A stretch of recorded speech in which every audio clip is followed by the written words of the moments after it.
Ora, os Espíritos nos ensinam que o mérito consiste em lutar vitoriosamente contra as provas de todos os gêneros, que são a própria essência da vida terrena.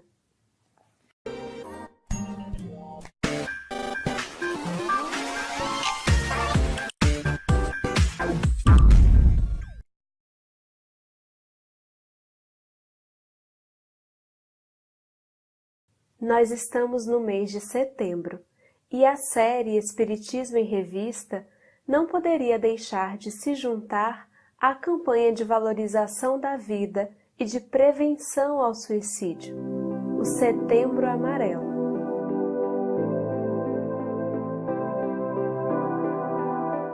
Estávamos meditando já há algum tempo sobre qual artigo da Revista Espírita sobre a temática do suicídio nós escolheríamos, já que existem alguns artigos.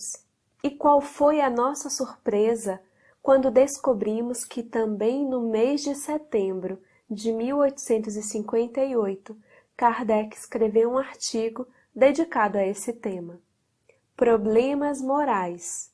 Suicídio por amor. Esse artigo pode também ser encontrado no livro Céu e o Inferno, na segunda parte, capítulo 5.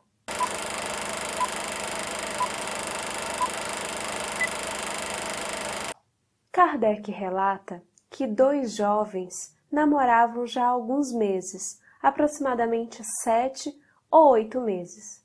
Já estavam combinando as circunstâncias do casamento. E para fins de economia, diariamente, o jovem Luís, sapateiro, vinha almoçar e jantar na casa da sua noiva.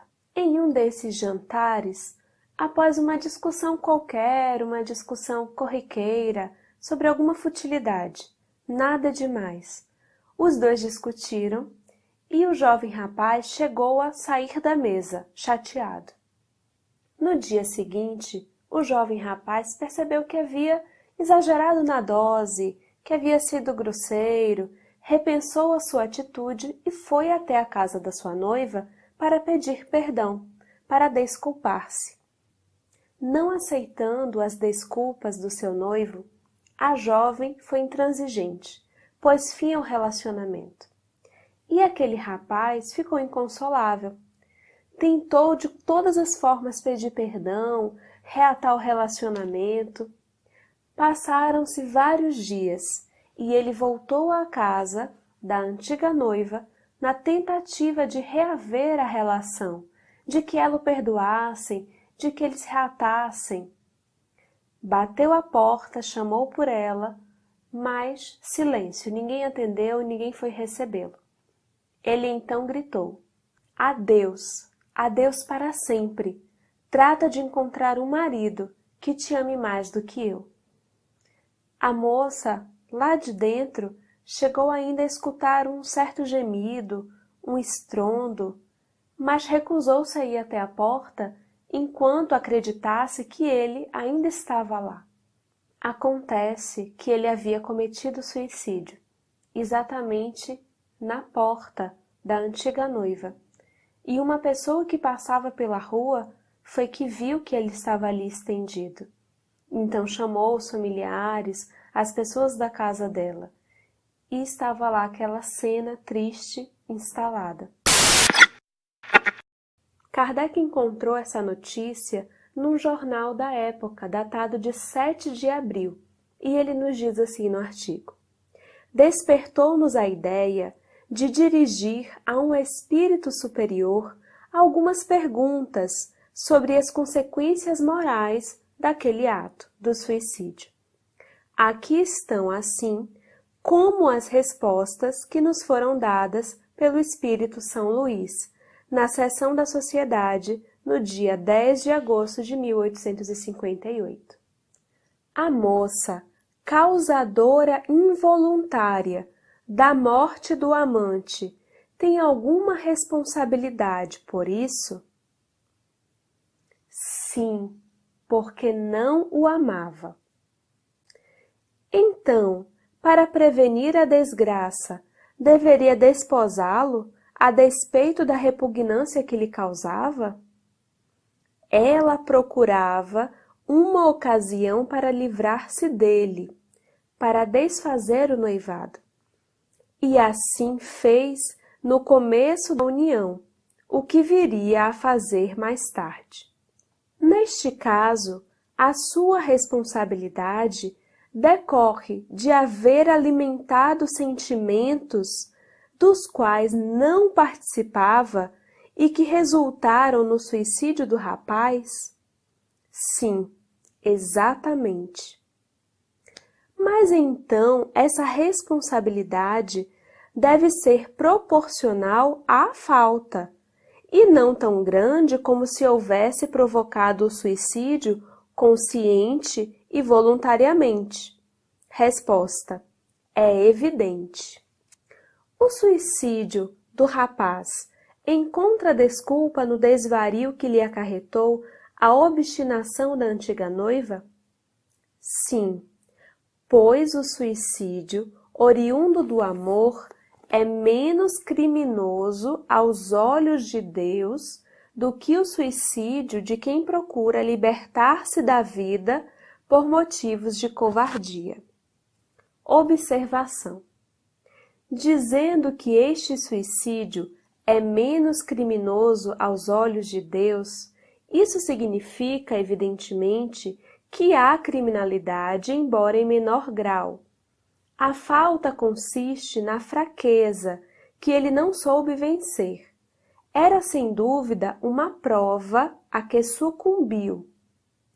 Ora, os Espíritos nos ensinam que o mérito consiste em lutar vitoriosamente contra as provas de todos os gêneros, que são a própria essência da vida terrena.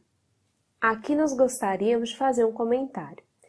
O fato de nós lermos que o suicida, que o ato do suicídio é um crime aos olhos de Deus, não nos dá o direito de nos fazer ou de nos colocar no lugar de juízes ou de deuses. E é isso que às vezes nós percebemos alguns companheiros fazerem. O suicida é alguém que necessita de muitas coisas, mas se tem uma coisa que ele não necessita, é do nosso julgamento. Nós não fazemos ideia do que se passa na mente e no coração de alguém que envereda por esse caminho. Nós desconhecemos a intensidade do seu sofrimento, a intensidade do seu desespero. É um fato que ele colherá de imediato os resultados da sua semeadura, porque conforme nos apresenta Pietro Baldi em uma das suas obras, existem leis. Existem leis. Existem leis. Assim como existe a lei da gravidade, que a gente não questiona, que a gente não tem como se contrapor a ela, assim acontece com todas as leis de Deus, com a sua lei de justiça e também com a sua lei de amor, de misericórdia, de caridade. Então, se nós recebemos como concessão, como empréstimo de Deus, um corpo físico, um corpo espiritual, uma determinada quantidade de fluido vital para animar a nossa matéria, uma espécie de carga, de bateria para uma determinada temporada aqui na Terra, que foi planejada por nós, com o nosso consentimento, ainda que agora não nos recordemos. Se tudo isso nos foi concedido por misericórdia de Deus, para o nosso crescimento, para o nosso aprendizado, não será tão simples nos desvencilharmos da vida física através desse ato do suicídio. Nós não temos o poder de criar a vida. Esse é um poder de Deus. Nós somos co-criadores. Ele é o grande Criador. Assim também não teremos o poder de exterminar a vida.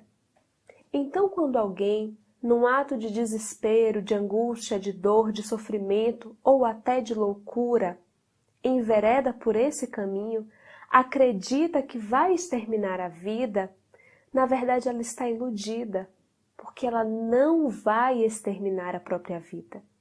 Aí está a grande questão, e aí está o grande alerta, porque a pessoa que faz isso, ela não quer acabar com a vida, na verdade.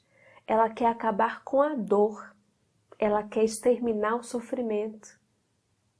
Só que isso não vai acontecer, porque ela ainda possui muito fluido vital, ela ainda possui um corpo físico repleto de fluido vital, de energia anímica.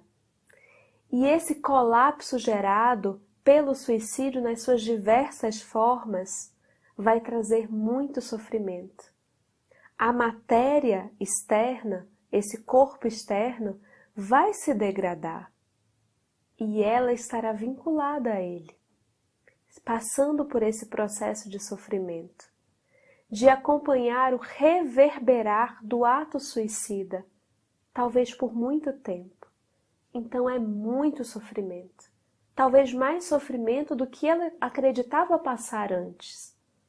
Quem já teve a oportunidade de ler o livro Memórias de um Suicida, da médium Ivone do Amaral Pereira, pelo espírito Camilo Castelo Branco, sabe com mais detalhes do que nós estamos falando e da quantidade de sofrimento advinda desse ato.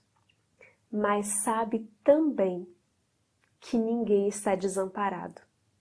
Ninguém está desamparado, porque mesmo nesses momentos de intenso sofrimento, existem irmãos abnegados, dedicando-se aos suicidas, como se dedicam a todos nós, com as nossas fragilidades, sejam elas quais forem. Então, ao invés de julgamentos, de ideias preconcebidas sobre o sofrimento do outro, ao qual não temos acesso, que façamos uma oração por essas pessoas, por esses irmãos, porque nós não nos lembramos o que nós já fizemos e nós não sabemos o que nós somos capazes de fazer. Oremos, oremos sempre.